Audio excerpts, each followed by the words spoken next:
అమ్మా భోజనం చేసా మందులు వేసుకున్నావు అమ్మా? చేశాను పెద్దడా, భోజనం చేశాను, మందులు వేసేసుకున్నాను.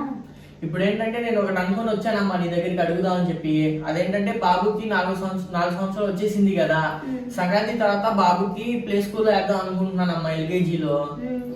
వద్దని అనట్లేదు కదా నేను. పాపను కూడా వేసేమ్మా. పాపే కదా పెద్దది, ఈ అమ్మాయిని పెద్దది, ఇద్దరికి కలిపి వేసే ఒకసారి పెళ్ళ పని అయిపోయింది. అవునులే అమ్మా, పాప పెద్దదే కానీ పాపకి వద్దులే ఇంట్లోనే కూర్చోబెడదాం అనుకుంటున్నానమ్మా. బయట కూడా రోజులు బాగాలేదుగా, బాబునే చదివిద్దాం అనుకుంటున్నాను. అదేంటి అమ్మాయిని వేయకుండా బాబుని వేయడం? ఎందుకమ్మా, అమ్మాయి ఎలాగో ఇంట్లోనే ఉండిద్ది, పెళ్లి చేసుకుని వెళ్ళిపోయింది. ఎందుకు దానికోసం చదివిద్దాం అని చెప్పి బాబునే చదివిద్దాం, ఇంకా పెద్ద జాబ్ హోల్డర్ని చేద్దాం అనుకుంటున్నాను బాబుని. అంటే నీ దృష్టిలో ఆ అమ్మాయి అయితే ఇంట్లో ఉండిద్ది.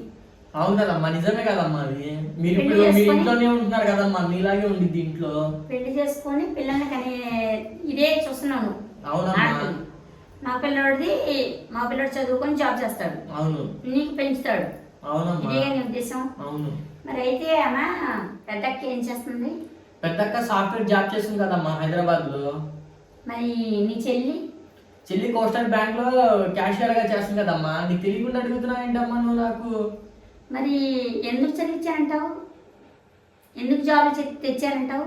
ఆడపిల్లలే కదా, ఇంట్లోనే ఉంటారు కదా వాళ్ళు. అవునమ్మా, ఇప్పుడు రోజులు బాగాలేదని చెప్పి ఎందుకులే అని చెప్పి ఇంట్లో కూర్చోబెడదాం అనుకుంటున్నానమ్మా. రోజులు బాగోలేదు. నీకు ఒక విషయం చెప్పనా నేను? చెప్పమ్మా ఏంటో. మొన్న లక్ష్మీ పిన్నికి, నీకు తెలుసు కదా లక్ష్మీ ఆంటీ, లక్ష్మీ ఆంటీకి సీరియస్ అయింది. అర్ధరాత్రికి ఎవరు చూసేవాళ్ళు లేరు. ఆటో దొరకలేదు, కారు దొరకలేదు, తీసుకెళ్లే వాళ్ళు లేరు. అప్పుడు ఎవరు కాపాడారు తెలుసా లక్ష్మీ ఆంటీని? ఎవరు కాపాడారు?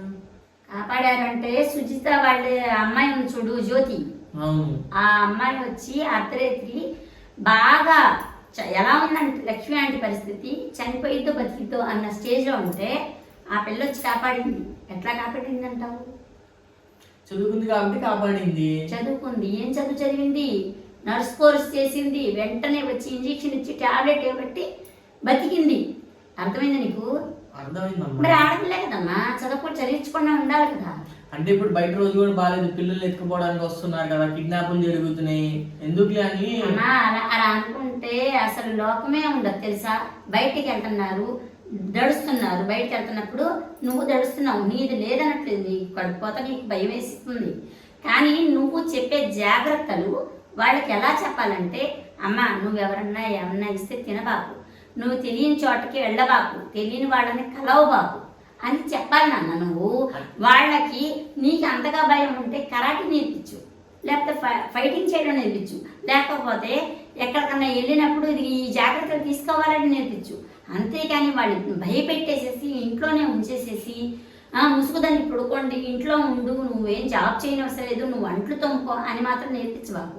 ఎందుకంటే ఇప్పుడు రోజుల్లో ఎలా ఉందంటే రాకెట్లో కూడా ఆడపిల్లలు వెళ్ళే రోజులు ఇవి.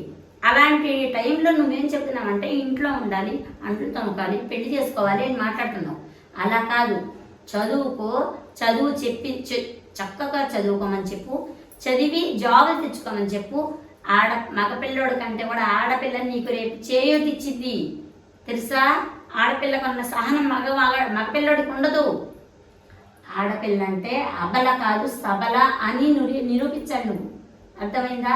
అంతేగాని నీ మూర్ఖత్వపు ఆలోచనలతో, పాత ఆలోచనలతో ఉండిపోయి పిల్లల్ని ఎక్కడో అగాధంలోకి తొయ్యబాకు. నువ్వే కాదు, ఏ పల్లెటూళ్ళలో ఉన్నా, ఏ పట్టణంలో ఉన్నా కూడా ఆడపిల్లల్ని చదివించాలి. ఎందుకు చదివించాలి ఆడపిల్లల్ని? వద్దు, ఇంట్లోనే కూర్చోబెడదాం అన్న ఆలోచన తీసేసేయండి.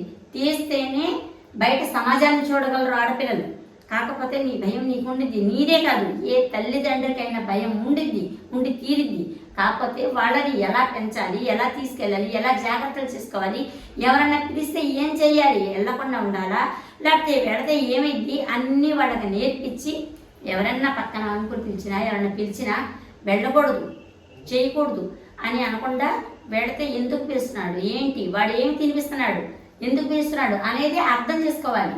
ఆ పిల్లలు అర్థం చేసుకునేటట్టు మనం తయారు చేయాలి. అంతేగాని నువ్వు భయపెట్టి అమ్మ నువ్వు వెళ్ళకూడదు, నువ్వు ఇంట్లో ఉండాలి, బయటకు వెళ్ళకూడదు. బయటకు వెళ్తే అమ్మో వాడు తీసుకెళ్తాడేమో, వీడు ఎత్తుకెళ్ళిపోతాడేమో, వాడు కిడ్నాప్ చేస్తాడేమో, ఈ భయాలు పెంచబాకండి మీరు పిల్లల్ని. అంటే నువ్వు చెప్పేదంతా బాగానే ఉందమ్మా, మరి స్కూల్కి వెళ్ళిన తర్వాత ఫ్రెండ్స్ ఉంటారు, ఫ్రెండ్స్ కూడా కొంచెం అది ఇది చేస్తారు కదమ్మా, పాడు చేస్తారుగా అమ్మాయిని. మన పిల్లలు మన బంగారం మంచిదైతే ఎదుటోళ్ళు మనల్ని ఏమి చేయలేరమ్మా. మన పిల్లల్ని మనం పెంచే తీరును బట్టి ఉంటుంది. ప్రతిదీ మనం ఫ్రెండ్షిప్తో మాటలు చెప్పాలి వాళ్ళకి.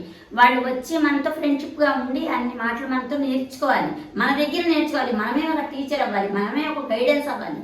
వాళ్ళు వచ్చి ఇదిగో ఈ ప్రాబ్లం వచ్చింది, లేకపోతే ఇది స్కూల్లో ఇలా అంటున్నారు, ఇలా కాలేజీలో ఇలా అంటున్నారు, లెక్చరర్ ఇలా అంటున్నారు, లేకపోతే ఇలా మాస్టర్ ఇలా అంటున్నారు అని మనతో చెప్పుకునేటట్టు ఉండాలి. అమ్మో అమ్మతో చెప్తే భయం, అమ్మో నాన్నతో చెప్తే భయం అనే భయాన్ని పెంచకూడదు, ప్రేమతో పెంచాలి. వాళ్ళు ప్రేమతో మనకి చెప్పుకునేటట్లు మనం పెంచాలి. ఆ పెంపకాన్ని బట్టి వాళ్ళు మా అమ్మకి ఏమైనా కూడా చెప్పచ్చు, మా నాన్నకి ఏదైనా కూడా చెప్పచ్చు, నాతో ఫ్రెండ్షిప్గా ఉంటారు అని వాళ్ళు అర్థం చేసుకునేటట్లా పెంచితే రేపటి రోజు నీకు తనే అండగా అయింది, తనే ఒక ఊతంలా మారిద్ది. నీకు నేను ఎందుకు చెప్తున్నాను, ఎందుకు చదివించమంటున్నాను, ఎట్లా పెంచమంటున్నాను, నేను చేయించినట్టు నేను అక్క చెల్లిని ఎలా చేశాను నువ్వు అలా చేసి చూపించు. నువ్వు రేపటి రోజు మా అమ్మ ఆ టైంలో అందుకు చెప్పింది అని చెప్పి నీకు అనిపించకపోతే అప్పుడు నన్ను గుర్తు చేసుకోండి. ఇప్పుడు చదివిస్తా అమ్మా, తర్వాత పెళ్లి చేసుకుని వెళ్ళిపోయింది కదా, 10వ తరగతి ఇంటర్ అయిపోయిన తర్వాత జాబ్ చేసుకుని వెళ్ళిపోయింది కదా అమ్మ, తర్వాత మమ్మల్ని చూడదు కదా అమ్మా. ఇచ్చినా సరే మిమ్మల్ని చూడకపోతే తన కాళ్ళ మీద తనకి భర్త ఎలాంటి వాడు దొరుకుతాడో నువ్వు చెప్పగలవా? నేను ఎలా చెప్తా, దేవుడు రాసిన తలరాత. దేవుడు రాసింది కాదు, ఆ తలరాత్రం మనం మార్చుకోవాలి. అర్థమైందా? దేవుడు రాసింది కాదు, దేవుడు రాస్తాడు, కానీ మనం పెంచే విధానాన్ని బట్టి ఉంటుంది, మనం చేసి ఇచ్చే విధానాన్ని బట్టి ఉంటుంది.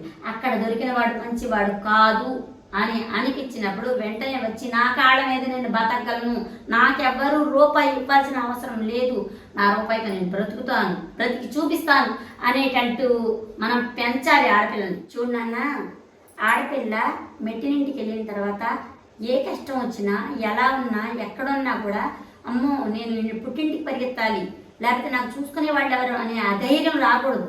వాళ్ళకి నా చదువు నా కాళ్ళు నాకున్నాయి, నా చదువు నాకుంది, నా అంతటి నేను బతకలను అని అనుకోవాలి తన మనసులో. ఏ కష్టం రాకూడదు వాడికి, వచ్చినా కూడా వాళ్ళే సాల్వ్ చేసుకోవాలి.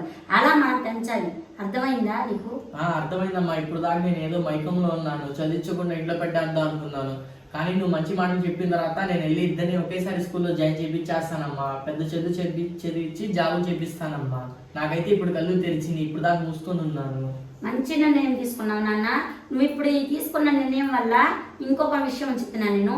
ఇద్దరు పిల్లల్లో వేరియేషన్, భేదాభిప్రాయాలు రాకుండా ఉండిపోతాయి.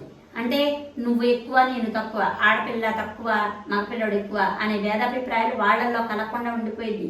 నెక్స్ట్ నిన్ను చూసేది ఎవరో కూడా తెలియదు, నీకు చూడకపోయినా పర్వాలేదు, వాళ్ళ జీవితాలు వాళ్ళు బ్రతుకుతారు. అదేలే అమ్మా, అర్థమైందమ్మా నువ్వు చెప్పింది, మంచి మాటలు చెప్పావు, నాకు అర్థమైంది. ఇప్పుడు వెళ్ళి నేను ఇద్దరు సంక్రాంతి అయిన వెంటనే ఇద్దరిని స్కూల్లో జాయిన్ చేయించేస్తానమ్మా తీసుకెళ్ళి. మంచి నిర్ణయం తీసుకున్నావు నాన్న. ఈ నిర్ణయంతో నా మాత్రం చాలా సంతోషం వేసింది. నా మాట విన్నందుకు, నిన్ను మంచిగా పద్ధతిలో పెంచినందుకు నాకే సంతోషం వేస్తుంది, నాకే సంతోషం వస్తుంది. అయ్యా సరేనమ్మా, పెళ్ళిదా? సరేనమ్మా, జాగ్రత్త నువ్వు. నేను చెప్పేది ఒకే ఒక్క మాట, అది పల్లెటూళ్ళలోనన్నా పట్టణంలోనన్నా ఆడపిల్లని మగపిల్లోడని తేడాలు లేకుండా చక్కగా చదివించి వాళ్ళ భవిష్యత్తు బంగారు బాటగా మార్చండి, వాళ్ళని తీర్చిదిద్దండి. అంతేగాని బయట వాళ్ళు ఎవరైనా ఎత్తుకెళ్తారేమో, ఏమన్నా చేస్తారేమో అని చెప్పి భయపెట్టి వాళ్ళని అధైర్యవంతులను చేసి వాళ్ళని పెంచకండి. మంచిగా పెంచి వాళ్ళ ధైర్యాన్ని నింపండి, ధైర్యంతో వాళ్ళు ముందుకు సాగేటట్టు చేయండి. తర్వాత వాళ్ళు జాబ్ హోల్డర్స్ అవ్వచ్చు, తర్వాత మిమ్మల్ని చూసుకునేది మగపిల్లోడే అని మీరు గ్యారంటీ ఇవ్వలేరు, అలా నేను ఇవ్వలేను, ఆ దేవుడే ఇవ్వలేరు, ఎవరైనా ఇవ్వలేరు. కాబట్టి ఆడ మగ అన్న చెల్లి అనే తేడా లేకుండా పెంచండి. ఇదే నేను ఇచ్చే మెసేజ్.